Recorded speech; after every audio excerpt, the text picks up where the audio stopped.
Another Washington journalist, the late Meg Greenfield, covered the city for a long time and knew how it worked. She got the connection between money and politics in ways that some reporters never do.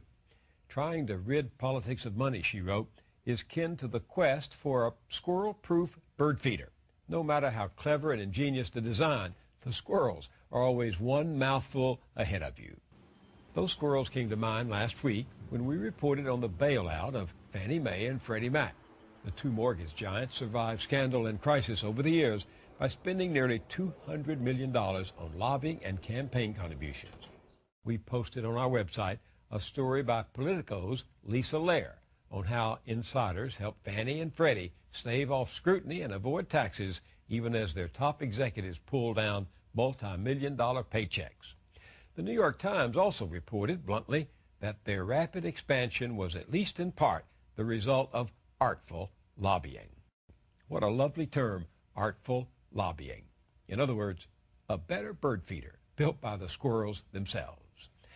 For more on money and politics, let's go now to a man who saw firsthand how the city's money chase has crippled and corrupted Washington.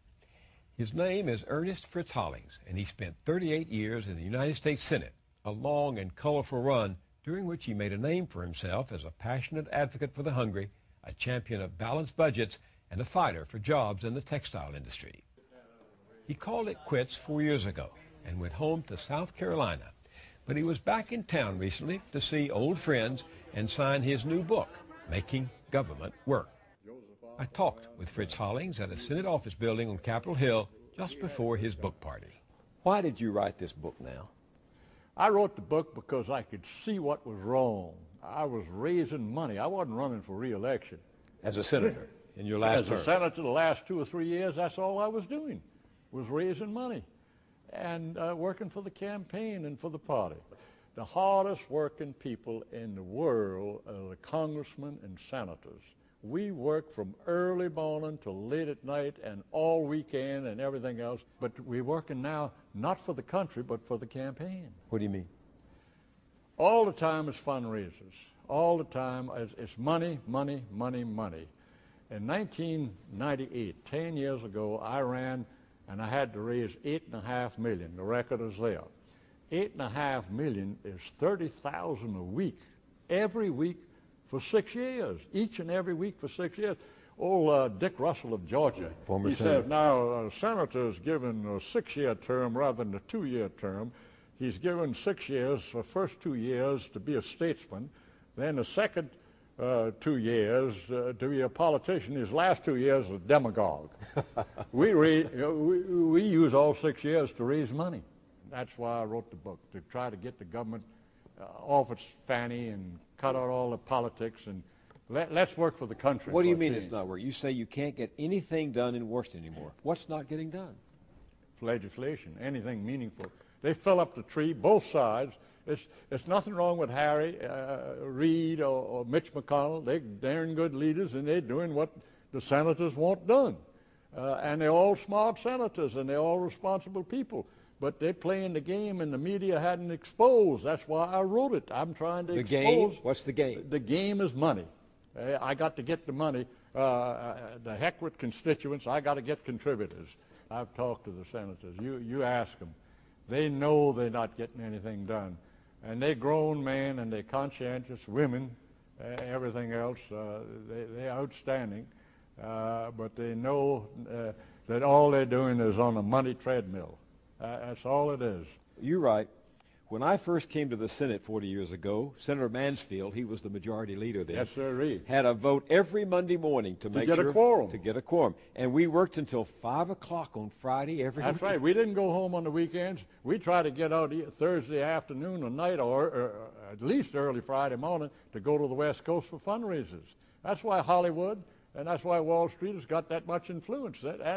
I'm not going to South Carolina. They got no money for a Democrat.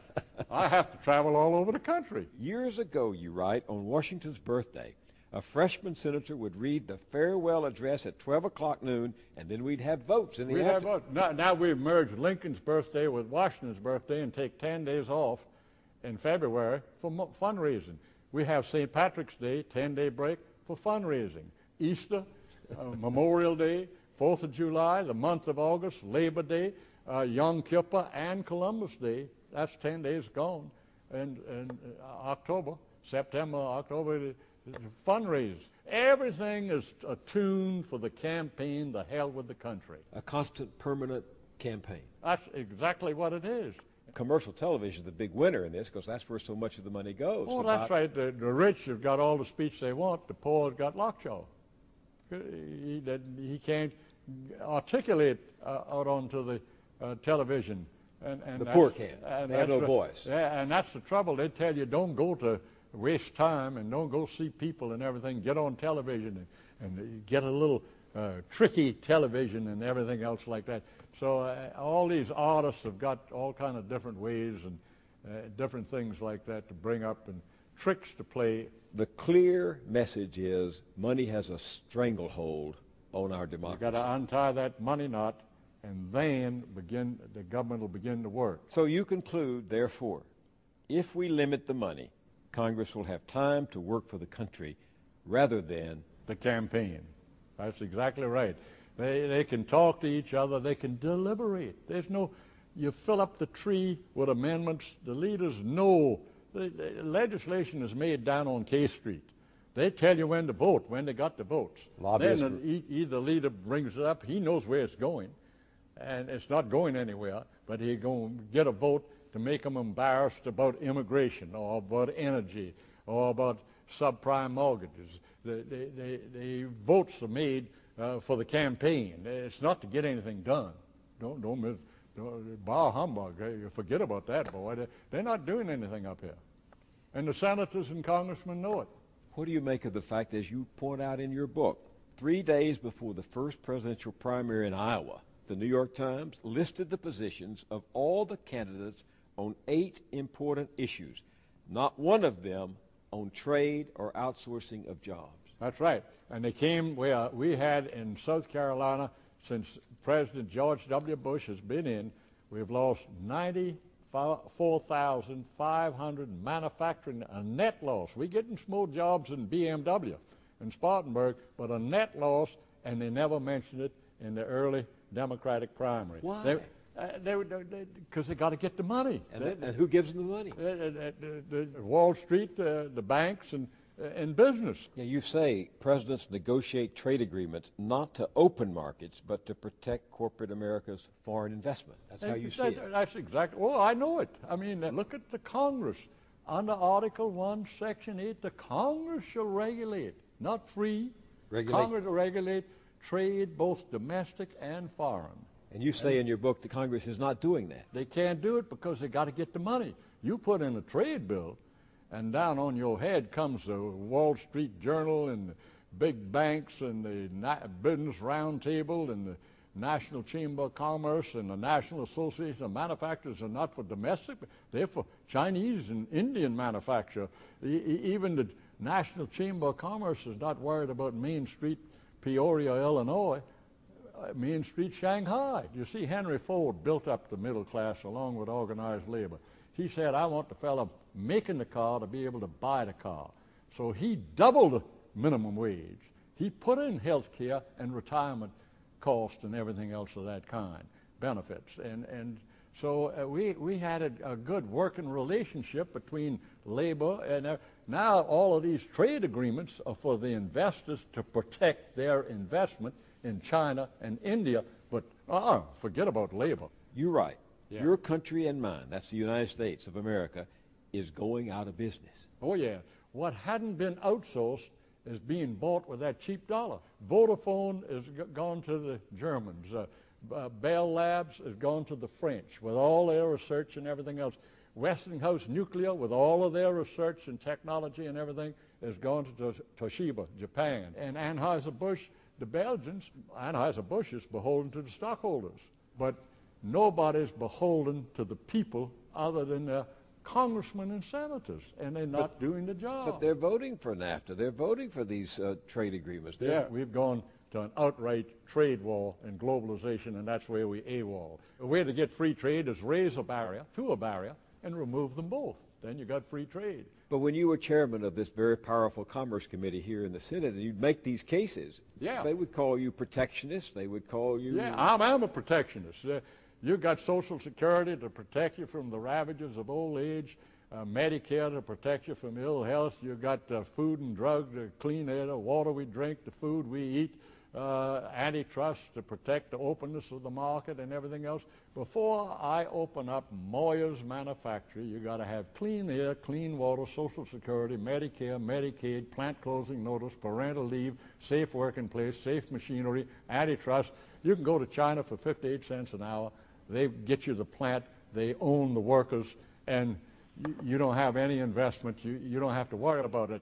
You say all we need to do to make the country work is follow the lead of the forefathers to compete in globalization, to build the country's economy. Washington, Hamilton, Jefferson, and Madison made sure the first bill to pass the Congress in its history on July 4th, 1789, was a protectionist bill, tariff bill on 60 articles, and that we financed the country's development with tariffs. That's how we pay. That's the Treasury building is the best building here in Washington. The best building in Charleston is the Custom House. The best building in Brooklyn is the Custom House. Treasury had the money. Teddy Roosevelt said, "Thank God I'm not a free trader." Lincoln, everybody says I'm either a Roosevelt, I'm a Lincoln Republican. He was a big protectionist. Oh, he raised tariffs. They were going to build a transcontinental railroad under Abraham Lincoln. And they said, we can get the steel cheap from England. He said, wait a minute. We're going to build our own steel mills, and then we'll have not only a steel capacity, but we'll have the railroad. And so he was a builder. Everybody was a builder. Eisenhower, he protected oil. Jack Kennedy, I went to him. He protected textiles. Ronald Reagan, he protected computers, and Harley Davidson, he saved it. I saw George W. the other day, about 3 weeks or a month ago. He was at the Harley Davidson plant, but protectionism saved it. That's why they were making money at Harley Davidson. No, he got voluntary restraint. Reagan got on steel, computers, machine tools, and automobiles. He got voluntary restraint, and that's the only way to do it. Sober up. Do you take any hope on this issue of money in politics from McCain and Obama? Are they saying anything that are doing anything? I happen to hear, and I don't know, but the finance chairman from Obama was just told to get up $300 million for the rest of the campaign till November. Also get up millions for the Denver convention. And that's all they're doing is raising money. You and John McCain sat on the same committee. You were chairman of the Commerce Committee. Yeah, he was a member of the committee. Good friends, and I love him. And how does him, yeah. And he used to be thought of as being an advocate of campaign finance reform. And exactly right. And he was an advocate against these tax cuts.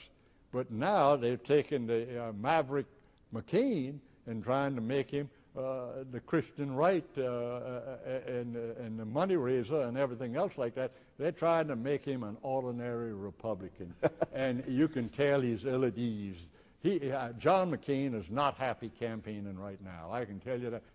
The media loves him. Oh, he had a room up there by the Commerce Committee with donuts and coffee and all, and the press wouldn't go to the press gallery. They'd go to McCain because they could get a statement out of him. And he was honest. He'd tell you how he felt. So the press loves him and everything else, but they're disappointed in him now because they're trying to change him over to qualify him as a Republican.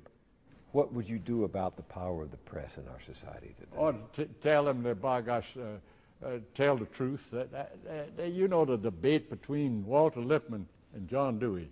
And Walter Lippmann said what we ought to do is get the experts in finance and defense and education and the various elements of government and let them determine the country's needs and give it to the Congress and let them pass it.